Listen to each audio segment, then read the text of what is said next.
Okay. Hello, everybody. I'm Nicholas Hopter von Heidi, host of the International Euphonium Summit and the Living History series. We have a special presentation and with Dr. Dawn Sonntag, and we're going to cover her work for Euphonium. Currently, the only written piece that she has dedicated to Euphonium. We talked about so much before this in the podcast. Go listen. Links below once the podcast is live, but her Sonata for Euphonium. Dr. Don Sontag, welcome back to the Living History series. The stage Thank is yours. thank you so much. Thank you so much for inviting me. Absolutely. Yeah. So my sonata for euphonium um, started as a piece for the Cleveland Composers Guild junior concert. It's called the junior concert, and it's called Creativity or Learning Through Creativity. And the composers of the Composers Guild would compose pieces for specific young student performers. And so we were paired together and wrote these pieces especially for them, and they actually premiered them. And when you sign up, you don't know who you're actually going to get. So it wasn't that I said, oh, I'm going to write a euphonium piece. I volunteered to do it that year, and was paired with a student. I think he was a junior or senior in high school who played the euphonium. And so I wrote a piece for euphonium. And actually the thing was I started that piece for string bass, actually. And I never I don't think completed we it. covered that. That was originally written for string bass. Yeah, I The start started of it. it for string bass. And then I thought, I think I could make this work for euphonium. So then it was premiered. Um, I don't know, that was back in 2012 or something. And then a few years later, my colleague Matthew Salvaggio, who was the director of the bands at Hiram College at that time, he knew Travis Scott and had invited him to, who's a euphonium player and also now he's a conductor and he's a professor, and I can't remember the name of the college. Oh, I Stephen F. Austin, I believe. Right? uh, he is adjuncting there. I know he's adjuncting there. He's teaching Oh, euphonium there uh, now. And hold on. then I think it's at Lone Star College, right? Lone Star College, that's it. Because Yep. I was a student there for a couple of years, actually. Oh, And yeah, that was when they were actually going to be named the Fighting Squirrels. This was years ago when they first started, when they had changed their name over to Lone Star College. They had a naming competition. And on the list was Fighting Squirrels. oh, that's hilarious. That's great. So so anyway, I Travis or Matthew had invited Travis to come and do a recital at Hiram College, and asked if I could accompany him. And at this point, I just thought, I want to write something for euphonium. So I asked Travis, I said, if I compose two other if I compose a euphonium sonata, could we perform it at this recital? And he said yes. And so I immediately decided to use that piece the pas de deux that I had already composed, that would be the middle movement, and I would compose two movements for the first and third movements were new. And I had to do this under pretty extreme time pressure. I remember that think I only had a few weeks to work on it, and I didn't know euphonium at all, so I listened to, well, I had composed that one piece for that, but I I still needed to learn more about euphonium. So I listened to the Hindemith Euphonium Sonata, and I can't remember what else. And to get really an idea of what was possible range wise and expression wise. And then uh, because the middle voice, the middle movement, I had called that pas de deux, which is comes from ballet, and in ballet there's in every ballet, like classical ballet, you have a very slow movement with two dancers, a female and a female male, and it's called a pas de deux. It's two of them dancing together. And when I composed that piece originally, it was sort of a dance between the euphonium and the piano. And so then I entitled the I can't it's terrible now. I can't remember the titles of my own euphonium sonata movements. Um, but I used French names to describe the first and third movements as well. And I was really going you know instinct, and I think the first movement is in sonata form and the second is kind of a rondo form, um and I had to compose it fast, so I didn't have time to think about a lot of time to think about what was this going to be. So my process for composing a lot of time is to sit down and start improvising. And then once you have like your core material, you have a few motifs, and you've got the basic energy, and then you develop it from there. And you have to have a framework so that you don't just spin out into all kinds of different ideas. So once you sometimes I'll set the framework for form, and then I'll start composing, and I'll say, no, I'm going to change the form to something else. But you have to start with some kind of idea of what the boundaries are. And this is, I have to say, that piece is another one of those where I vaguely remember the actual composing of it.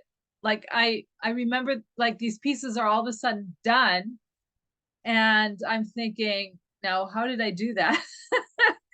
So but I finished it, and then Travis premiered it at a recital. I played other works with him as well.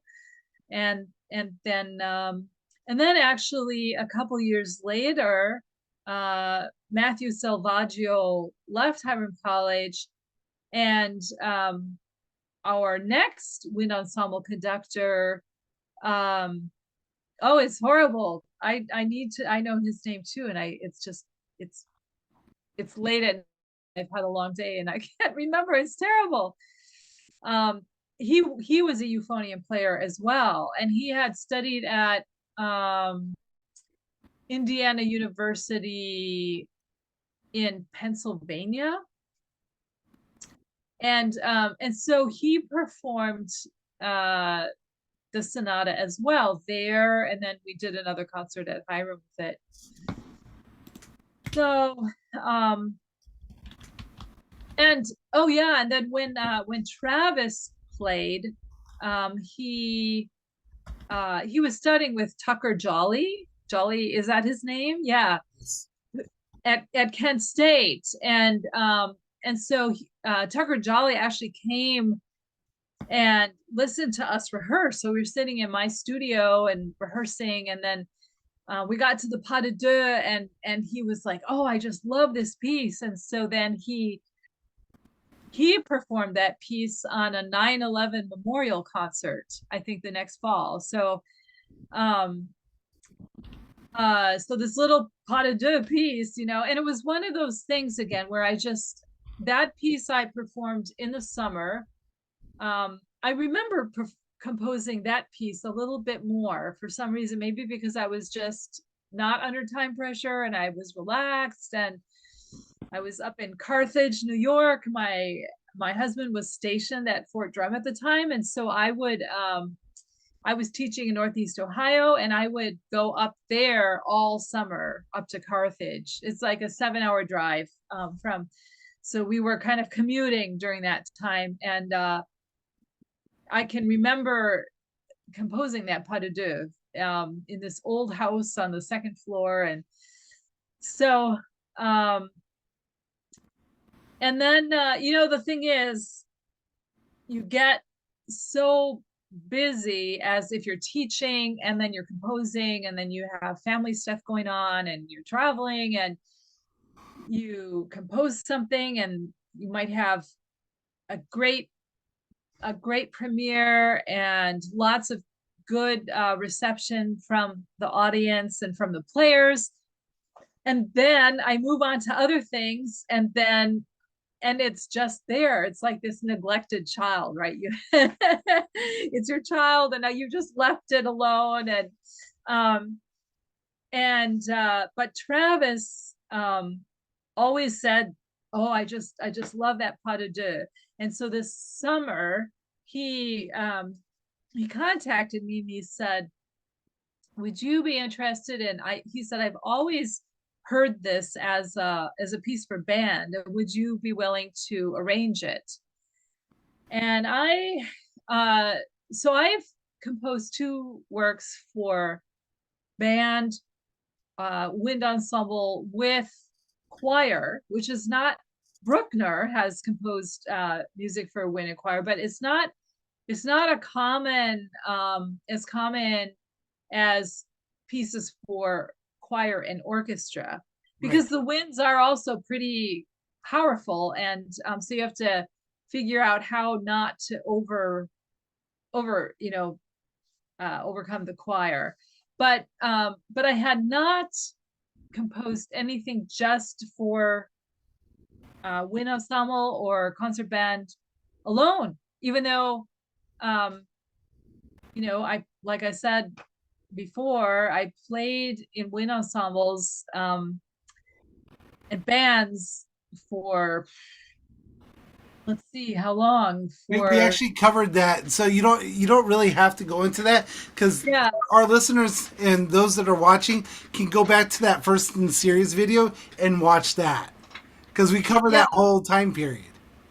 So the pas de deux, so arranging it, Travis asked if I could set it for use flex score. So that was a new thing for me too as well. And I was um I've never done this before, and what I've learned from composing is just just do it. And look at a few models, different examples of it, and then do what works for you. So I finished that a couple weeks ago and sent it off to him, and now he's starting rehearsals with his ensemble. And the plan is that they premiere it at their concert on December 7th, I think it is. So they have to see, how much time they have, and but um, that has actually inspired me, or Travis has just been really kind and encouraging about my composing more music for bands. And it's something that's always been in the back of my mind because of my history, and it's part of who I am. And um we've talked before about when is the right time to do something, and um uh but it does help a lot also to have a successful experience, right? So you try something, it works, and then you say, okay, well, that's a sign that it's a good idea to keep exploring. So I'm actually really now inspired to start. I've studied orchestration, but when you're I feel like really delving into the wind ensemble and band literature to look at, especially combinations of instruments, and to think about what I might like to write for band, actually. So the name you're looking for is Dr. Michael Waddell. Mike Waddell, yes, of course. That's I was like, him. I Uh, know, I know, I've come across his recordings, and I'm like, I'm pretty sure it's him. So I had to go online and look that up really quick. So, yeah, so that's really awesome. Okay, so December 7th projected, uh, kind of augmented premiere of the second movement for your sonata, your pas de yeah. deux. That's really cool. Mhm. I mean, you even spoke about some of the elements that we talked about in our the prior conversation in the podcast that will be linked below. And at the end of this video, which we're about to wrap up, you'll find a link to Dr. Dawn Sonntag's channel, either up here or over here. I'm still getting used to all this, but refining as we go. Refining your best. A nice little plug for our precast to this. What a spectacular way to end the day and uh, wrap up this segment in covering the Sonata for Euphonium, and as well as bring to light some amazing dynamics that are about to take place within not only the euphonium world, but for the band world as through the eyes of Dr. Don Sonntag. Thank you. I think this has been an amazing series. This is kind of a not necessarily a second in series. This is a special edition to her series. And we'll be covering more about each and every single one of our pieces, hopefully soon enough. And for those that are interested, and you're watching this as I've already released the Rising Artists in Community category for the Farm for Dreams, feel free to, if you see a piece that she has written and it has yet to be arranged or adapted, reach out to her or reach out to either one of us, and we'll make something happen. Mhm. Yeah, that sounds exciting. It does. It does. And that includes our Rising Composers in Community. And if you had a chance to listen to the podcast form before this, you'll know what I'm saying. But for those that haven't, the composers that are rising up through like the collegiate system or have found themselves quite the talent and ambition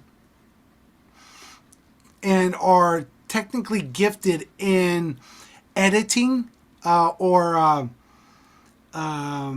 putting the final work into like a more refined version. I think I'm searching for the terms as we covered it. I don't want to kind of reveal too much, but if you're talented in finale and putting everything, cleaning it all up for the kind of the release and print version, I think that's the way to kind of dance around that a little bit. Mhm. Then reach out and see what else is a possibility. There's so many cool things happening. I hope you get to hear the podcast segment. And when you do, you'll see what I'm talking about. Dr. Don Sonntag, thank you so much for joining us for this special segment. and for what's coming and what will be. Thank you so much. Thank you. Everyone, thank you so much for joining us for this video segment. And you can take a look at her site. Her listings will be all at www.internationaleuphoniumsummit.com/Don-Sonntag, Sonntag. And if you, for some reason, that site is not linking for some reason or another, the links should be updated in this video below. Her channels are either up there or there, and you can subscribe to both the International Euphonium Summit and Dr. Don Sonntag. Until next time, thank you very much for joining us. Have a great day, everybody.